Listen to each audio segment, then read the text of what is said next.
안녕하세요. 역TV입니다. 오늘은 대한민국의 17, 19, 21대 무려 3선 의원이자 더불어민주당의 최고의원 정청래가 미 대사관에 사제폭탄과 신호를 들고 가 폭파시켰던 테러 사건에 대해 알아보겠습니다. 자, 일단 정청래라는 사람이 어떤 사람이냐?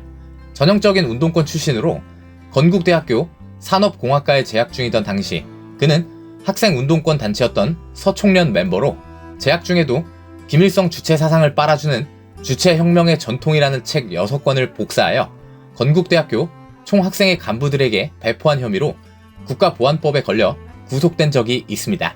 이때가 1988년 9월이었죠. 그러나 노태우 정부는 1988년 12월 말 크리스마스를 앞두고 대대적인 사면 복권 조치를 단행하였고 21일 검찰이 정청래에 대한 공소를 취하하면서 그는 풀려났습니다. 문제는 바로 이 다음인데 10월 13일 정청래는 한양대학생 김희준, 이선홍, 한신대학생 심상호, 이대준 등 본인을 합쳐 총 6명이 아침 6시 25분경 현대 포니 엑셀 승용차를 타고 미 대사관저 담벼락에 정차시킨 뒤 승용차에 올라탄 다음 바로 담벼락을 넘었습니다. 자, 대사관저의 경비 자체는 대한민국 서울시경 산하에서 관리되었고 실제 경찰 경비 병력이 맡고 있었습니다.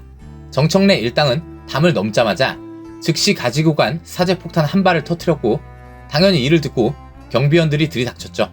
문제는 정청래 일당이 주저없이 제지하기 위해 달려온 경비원들에게 두세 번째 폭탄을 던졌다는 것입니다. 그야말로 막가자는 거죠. 그들을 제지하려고 온 경비원들은 대한민국 국민으로 아무런 잘못도 없는 사람들이지만 보시다시피 그들은 목적을 위해서는 수단과 방법을 가리지 않습니다. 천만다행으로 엉터리로 만든 사제폭탄이 제대로 터지지 않아 경비원들 중 사상자는 없었습니다. 이들은 즉시 미 대사의 공간으로 접근하며 쇠파이프를 이용해 유리창을 부순 뒤 안으로 진입했습니다. 그들은 당시 관저에 걸려있던 미국 대통령 조지 부시, 일명 아버지 부시죠. 그의 초상화를 박살내고 가구를 이용해 출입구를 막고 그들이 그런 짓을 하는 이유를 밝혔는데 보도된 바로는 노태우의 매국 방미 반대, 그레그 대사 취임 반대 및 추방 등을 외쳤습니다. 당시 운동권 학생들의 기본 사상인 반미 사상을 기본으로 벌인 짓이라는 것을 알 수 있죠. 대사관저 안에는 그레그 대사 부부를 비롯 직원 및 그들의 가족까지 무려 20명이 있었습니다. 다행히 정청래 일당이 이들을 인질로 잡기 위해 끌어내려고 했지만 그레그 대사 부부와 직원 가족들은 문을 걸어 잠그고 버티며 잡히진 않았습니다. 즉시 경찰 병력이 출동했으나 안에 대사 부부 및 직원 가족들이 있었기에 함부로 진입하지 못하는 사이 정청래 일당은 신호를 뿌리고 화염병과 어디서 구했는지 작은 최루탄인 사과탄까지 들며 위협을 가했죠. 그러니까 경찰이 함부로 움직이면 관저에 불을 내고 다 죽여버리겠다. 한마디로 이겁니다. 그러나 앞서 엉터리로 만들었던 폭탄이 제대로 폭발하지 않았고 미 대사관저는 이미 이러한 공격에 대비해 내화성 재질로 되어 있었기 때문에 제대로 불이 나지 않았습니다. 이후 50분여를 대치하다가 경찰 기동대에 의해 정청래 일당 6명은 제압되었습니다. 결과를 보자면 정청래 일당의 멤버들은 징역 2년, 징역 1년 6개월, 집행유예 등등이 선고되었고 정청래 본인은 한번 봐줬던 앞에 북한 선전 유인물까지 한꺼번에 책임을 물어 기소되면서 징역 4년을 받았습니다. 자, 화려한 정청래의 죄명을 한번 볼까요? 집회 및 시위에 관한 법률 위반, 국가보안법 위반, 총포, 도검, 화약류 단속법 위반, 특수공무집행 방해, 방화 미수. 여러분, 이런 사람이 대한민국 3선 의원이고 현 거대 여당의 최고 의원입니다. 그러나 정청래는 운이 진짜 좋은 사람이라고 볼 수 있겠죠? 여러분, 정청래가 저런 경력이 있는데도 국회의원이 되고 잘 나가서 운이 좋다? 이걸 말하고자 하는 게 아닙니다. 이 사건의 전개 과정을 보면 알 수 있지만 일단 정청래 일당은 제재하러 온 경비원들에게 주저없이 사제폭탄을 던졌습니다.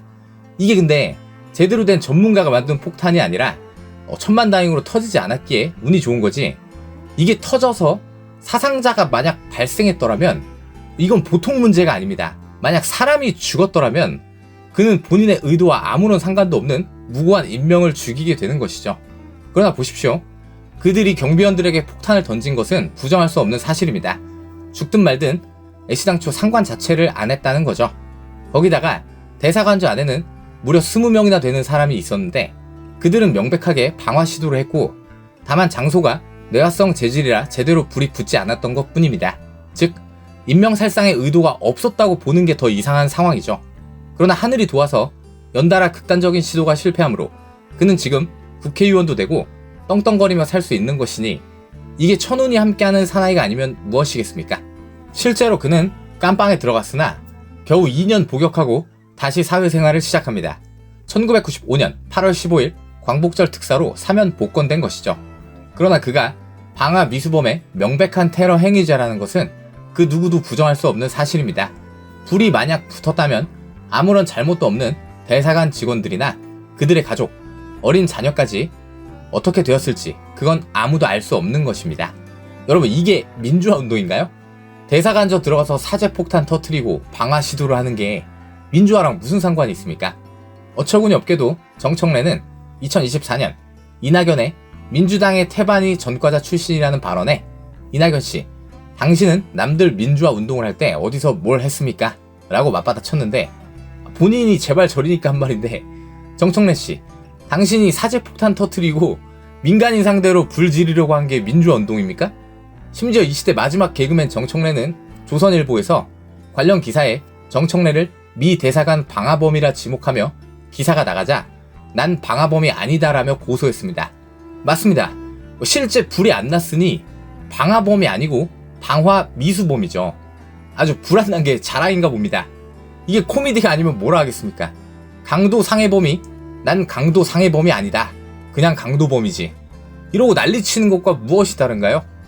어처구니 없게도 명백한 테러 행위도 정청래의 자랑스러운 민주화와 민족을 위한 경력이라 생각하는 듯 싶습니다. 정청래는 이후 17대 국회 때는 자신이 호되게 당했던 국가보안법 폐지를 주장하며 국회 본청 점거 농성에 나서기도 했습니다. 황당하죠? 마약 사범이 마약 합법화를 외치는 꼴이죠. 사실 정청래 테러 행위도 많은 사람들이 쉬쉬하기 때문에 아는 사람만 아는 대표적 흑역사입니다. 또한 2018년 뺑소니를 쳤다가 걸리는가 하면 2014년 북한에서 보낸 무인기 드론을 북에서 보낸 게 아닐 가능성이 크다고 주장하기도 했죠. 하긴 뭐 출신이 어디 가겠습니까? 우리 위대하신 정청래 의원은 다시 마포울에 출마하여 무려 4선 의원에 도전하고 있습니다. 아마 당선될 것 같은데 미리 방화 미수범, 국가보안사범, 테러 행위자 정청래 의원님의 당선을 축하드립니다. 감사합니다.